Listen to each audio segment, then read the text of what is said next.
बहुत ज़्यादा थी, इसलिए इसका कुछ नहीं हुआ।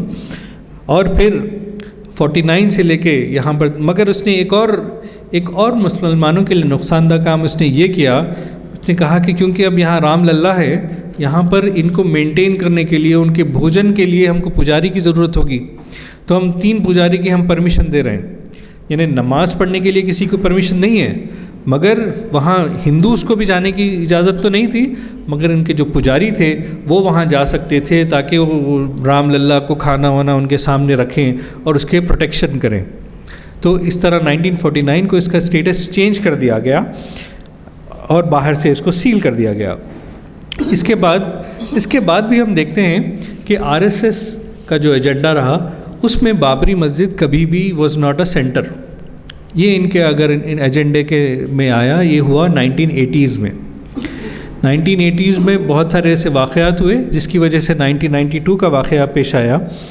सबसे पहले 1984 में संघ परिवार ने, जब उन्होंने देखा कि इसको पॉलिटिकली एनकैश किया जा सकता है, इस मुद्दे को वो लोग पॉलिटिकल फ़ायदा उठा सकते हैं, तो उन्होंने एक कमेटी बनाई जिसका मकसद था कि राम जी की जो है जगह को मंदिर बनाया जाए, उसको बहाल किया जाए। उसके हिसाब से उन्होंने बनाया। और फिर राजीव गांधी की हुकूमत थी, कांग्रेस हुकूमत थी। 1986 में इन्होंने शिलान्यास की इजाज़त ले ली, यानी जो ताले पड़े हुए थे 1949 से 86 तक, राजीव गांधी की हुकूमत से इन्होंने सपोर्ट से एक कोर्ट में अपील डाली कि हमें यहाँ पर पूजा करनी है, शिलान्यास करना है। और राजीव गांधी ने भी ये एक गलत कदम उठाया। शायद वो जो है चाहते थे कि हिंदुओं के साथ वो अपनी मोहब्बत का इजहार करें या फिर उनको सपोर्ट का एक पॉलिटिकल वो भी फ़ायदा देखें। इस वजह से उन्होंने 86 में खोलने की इजाज़त दी, जिसके बाद हिंदुओं को भी वहाँ जाने की इजाज़त मिल गई। मुसलमानों को भी परमिशन नहीं मिली, मगर हिंदुओं को इजाज़त मिल गई कि वो वहाँ जाएँ और शिलान्यास करें।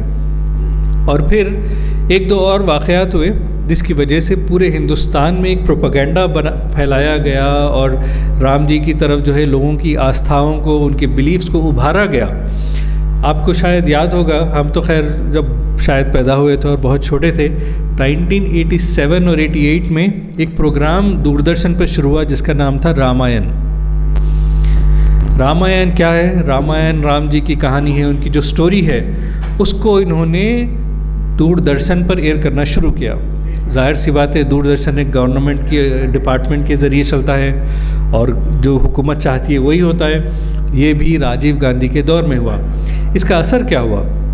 इसका असर ये हुआ कि लोगों में जिस चीज़ की नॉलेज नहीं थी, क्योंकि हिंदू समाज में हम जानते हैं इनके बहुत सारे खुदा हैं। राम जी तो विष्णु का एक अवतार हैं, इनके तो 3 बड़े खुदा हैं, विष्णु हैं और ब्रह्मा हैं और शिवा हैं, और उनके भी बहुत सारे अवतार हैं। तो आप देखें, साउथ वाले अलग गॉड्स को मानते हैं, नॉर्थ वाले अलग गॉड्स को मानते हैं। मगर क्योंकि ये चाहते थे कि इसको एक इशू को मुद्दा बनाया जाए, अब इसको मुद्दा बनाना है तो इनको राम जी को भी इम्पोर्टेंस देनी है, उसके लिए उन्होंने रामायण का प्रोग्राम चलाया और इसको प्राइम स्लॉट दी गई हर संडे सुबह 9 बजे से 10 बजे तक। उस वक्त के संडे आज के संडे के जैसे नहीं थे कि लोग 11-12 बजे तक सो रहे हैं। मैं भी जब छोटा था मुझे याद है हम सुबह जल्दी उठ जाते थे। तो संडे का जो 9 और 10 बजे का स्लॉट था वो एक प्राइम टाइम, यानी जब सबसे ज़्यादा लोग आपके टीवी के सामने, टीवी सेट के सामने बैठते थे, वो स्लॉट उसको दिया गया।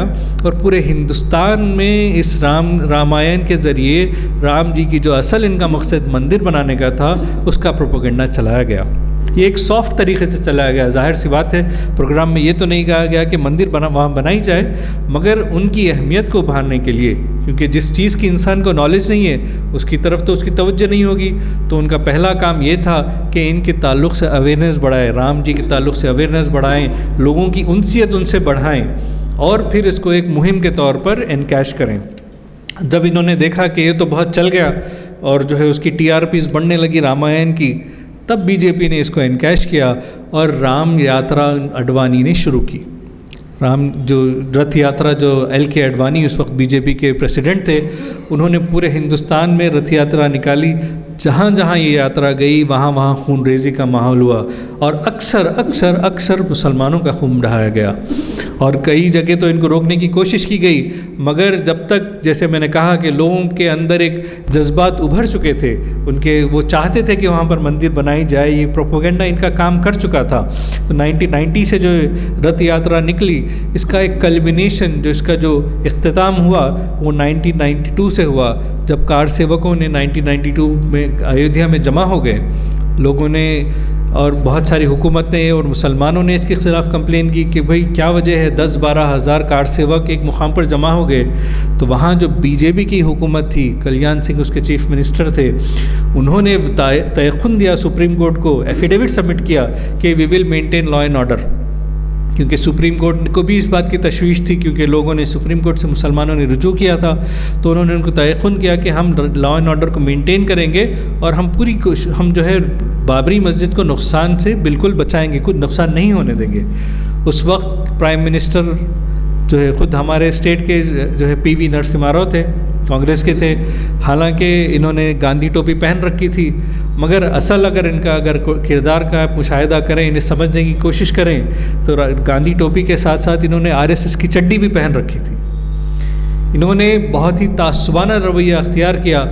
बार बार इनको इंटेलिजेंस की रिपोर्ट्स आती रहीं कि यहाँ पर कोशिश की जा रही है हिंदू महासभा की तरफ से, शिवसेना की तरफ से, संघ की तरफ से कि मस्जिद को ढाया जाए, मगर इन्होंने उस तरफ कान नहीं धरे, इन्होंने उस तरफ तवज्जो नहीं दी। यहाँ तक कि यूपी गवर्नमेंट ने जब सेंट्रल फोर्सेस को वहाँ से हटा दिया, सेंट्रल फोर्सेस तैनात थी, उनको वहाँ से हटा दिया। इसका मतलब क्या हुआ? सारा कारोबार स्टेट एडमिनिस्ट्रेशन के पास चला गया। स्टेट एडमिनिस्ट्रेशन थी बीजेपी की, तो इन्होंने तब भी अपनी आंखें बंद रखी और आखिरकार वो मनहूस दिन आया जब 1992 6 दिसंबर को, यानी आज से करीब 33 साल पहले, हिंदुओं ने मिलकर दिन दहाड़े law, rule of law, democracy, secularism, सबका एक उसको पामाल करते हुए एक नंगा नाच वहाँ पर नाचा और बाबरी मस्जिद को शहीद कर दिया।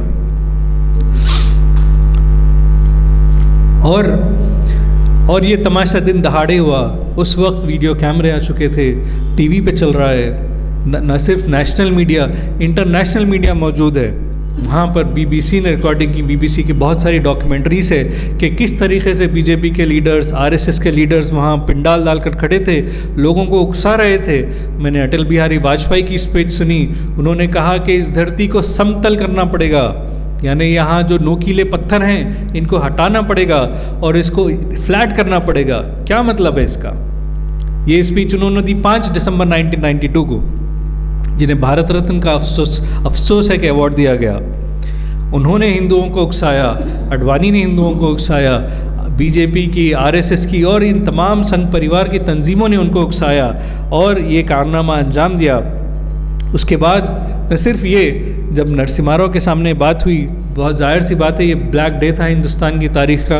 ऐसा कभी नहीं हुआ था कि एक समाज ने दूसरे समाज पर सिर्फ अपने बिलीफ की बुनियाद पर, ये मोबोक्रेसी का जो कल्चर है, ये शुरू पहली बार उस वक्त हुआ था। तो जब नरसिम्हा राव पर भी प्रेशर पड़ा, उसने कहा कि हम मस्जिद फिर से वहीं बनाएंगे, हम बनाने का, तो उन्होंने तयक़ुन दिया और एक बार नहीं बार बार दिया।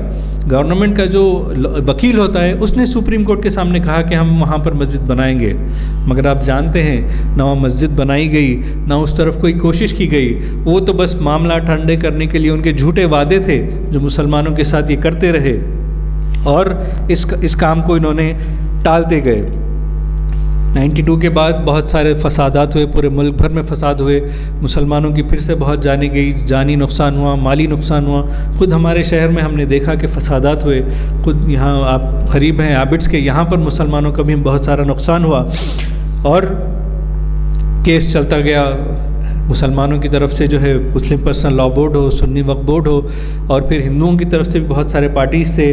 और फिर 2010 में इलाहाबाद कोर्ट का फैसला आया कि इनको 3 हिस्सों में डिवाइड किया गया। एक हिस्सा मुसलमानों को दिया गया, 2 हिस्से हिंदुओं को दिए गए। इसमें भी जो सेंट्रल डोम का एरिया था वो हिंदुओं को ही दिया गया, मुसलमानों को नहीं दिया गया। इस फैसले में इलाहाबाद हाई कोर्ट ने कहा कि मंदिर गिराने का कोई वाक़या पेश नहीं आया, मस्जिद जो बनी थी वो मंदिर को गिराकर नहीं बनी थी। और उन्होंने इसको भी कबूल किया कि जो मूर्ति थी इन्हें it was a criminal act to put the idols inside the masjid, उसको भी उसने एक्नॉलेज किया। मगर फिर भी जो जालिम थे, जो कल्प्रिट थे, उनको सज़ा देने के बजाय इन्होंने उनको ज़मीन दी। और जब ये क़िस्सा सुप्रीम कोर्ट से रुजू किया गया, सुप्रीम कोर्ट ने तो इनसे भी और सबक़त हासिल करने की पूरी कोशिश की और 2019 में सारा का सारा एरिया हिंदूज़ के नाम पर एक कहा कि एक ट्रस्ट बनाएंगे और यहाँ मंदिर के लिए हम जगह दे देंगे। जब इनसे पूछा गया कि क्यों किया, तो हमने देखा जो उस वक्त के चीफ जस्टिस थे सुप्रीम कोर्ट के, बाद में रिसेंटली उन्होंने बहुत सारे इंटरव्यूज़ दिए, उन्होंने कहा कि ये तो एक हिस्टोरिकल मिस्टेक को करेक्शन कर रहे थे। ये क्या मतलब है हिस्टोरिकल मिस्टेक? किस बेसिस पर इस बात को क़ायम किया गया कि हिस्टोरिकल मिस्टेक वहाँ की गई थी? और जब एक सुप्रीम कोर्ट का चीफ जस्टिस ये बात कह रहा है, जब उसका यकीन उसको ये था कि यहाँ पर मंदिर थी और गिराई गई, हालांकि इसका कोई प्रूफ नहीं है, कोई सबूत नहीं है, कोई एविडेंस नहीं है, कोई डॉक्यूमेंटेशन नहीं है, तो आप सोच सकते हैं कि वो उसका फ़ैसला तासुबाना नहीं होगा तो और क्या होगा। अज़ीज़ान गिरामी, वक्त बहुत करीब आ चुका है मगरिब का, तो मैं अपनी बात को यहाँ कंक्लूड करना चाहता हूँ, मगर आपके सामने बात बताऊँगा कि इसमें इंतज़ामिया का फेलियर था, इसमें जुडिशरी का फेलियर था, इसमें रूल ऑफ लॉ को पामाल किया गया था। तो इसके लिए ज़रूरत है कि इस चीज़ों में हमें आगे बढ़ना है, हमें इन चीज़ों को अपने हाथों में लेना है, ताकि जब तकाज़ा इंसाफ का हो तो वहाँ इंसाफ किया जा सके। इस तरीके से मुसलमानों की और भी मसाजिद हैं जिस पर इनकी नज़र है, चाहे वो काशी की विश्वनाथ मंदिर हो और ज्ञानवापी मस्जिद हो, या फिर मथुरा की शाही ईदगाह हो, और ऐसे 3000 मसाजिद हैं हिंदुस्तान में जिसे VHP ने निशानदही की है, संघ परिवार ने निशानदही की है, और जहाँ चाहते हैं कि वहाँ मंदिर बनाएं। इसमें इनके लिए एक रुकावट है जो हमारी नॉलेज में होना चाहिए, वो है प्लेसेस ऑफ वर्शिप एक्ट। 1991 का प्लेसेस ऑफ वर्शिप एक्ट है, जिसके मुताबिक आप स्टेटस, किसी भी रिलीजियस प्लेस का स्टेटस चेंज नहीं कर सकते। ये इनके लिए बहुत बड़ी अड़चन है। और जैसे 1947 में अगर कोई मुकाम मस्जिद था तो हमेशा मस्जिद रहेगा, अगर 1947 में कोई मुकाम मंदिर था तो उसका स्टेटस कभी चेंज नहीं किया जाएगा, वो हमेशा मंदिर रहेगी। तो ये एक बड़ी अड़चन है इनके लिए, जिसको ये हटाने की बड़ी कोशिश कर रहे हैं पिछले दिनों। हम अल्लाह से दुआ करते हैं कि अल्लाह इसे क़ायम रखे, क्योंकि अगर ये ना हो तो फिर इनके क्लेम्स बढ़ते जाएंगे, ये पिटीशन पर पिटीशन डालते जाएंगे, और क्योंकि इंतज़ामिया इनकी है और जुडिशरी में भी इनके बहुत सारे लोग बैठे हुए हैं, शायद इनके नसीब में फ़ैसले हों। इसीलिए कोशिश करने की ज़रूरत है कि हम पहले इन क़ानून से अपनी वाक़फ़ियत बढ़ाएं, इन मसाइल को समझें और कोशिश करें कि अपनी कौम में ऐसे काबिल लोग पैदा हों और लोग आगे बढ़ें जो इन आला मुकामात पर बैठकर इंसाफ के फ़ैसले कर सके। चाहे वो के नायर की जगह कोई मुसलमान डिप्टी कलेक्टर होता तो ये बिल्कुल होने न देता। अगर सुप्रीम कोर्ट के चीफ जस्टिस की जगह कोई मुसलमान जज होता तो क्या वो सिर्फ आस्था की बुनियाद पर फैसला करता और एविडेंस को बाजू रख देता? तो ये चीज़ें बड़ी समझने की है और इससे अपने को सबक हासिल करने की ज़रूरत है। यही वजह है कि क्योंकि वाक़या तो बहुत पुराना है, कई बार आपने इस पर तकारीर सुनी होंगी, मगर इसको बार बार दोहराने की ज़रूरत है। हमारी जो नई नस्लें हैं उनको ये बात बताने की ज़रूरत है, ताकि आगे की जो सूरत हाल है जो शायद और ख़राब होगी, इससे मुकाबला करने की हम में ताकत हो। इन चंद बातों से मैं अपनी गुफ्तगू को ख़त्म करता हूँ और अल्लाह ताला से दुआ करता हूँ कि अल्लाह इस मुल्क में मुसलमानों की बहाली फरमाइए, मुसलमानों के लिए मामलात यहाँ पर आसान फरमाइए, और जो मसाजिद पर इनकी नज़र है, खानखाहों पर इनकी नज़र है, इससे हमारी हिफाजत फरमाइए और मुसलमानों में इस बात का शऊर अता फरमाइए, हमें ऐसे काबिल लोग पैदा फरमाइए जो इसका मुकाबला कर सकें और इसके लिए ठहर सकें। और आखिर में अल्लामा इकबाल के इस शेर से कि शब गुरेज़ा होगी आखिर आमद खुर्शीद से, ये चमन मामूर होगा नग़्मा खुर्शीद से, मैं अपनी गुफ्तगू ख़त्म करता हूँ। व आखिर दावाना अल्हम्दुलिल्लाहि रब्बिल आलमीन।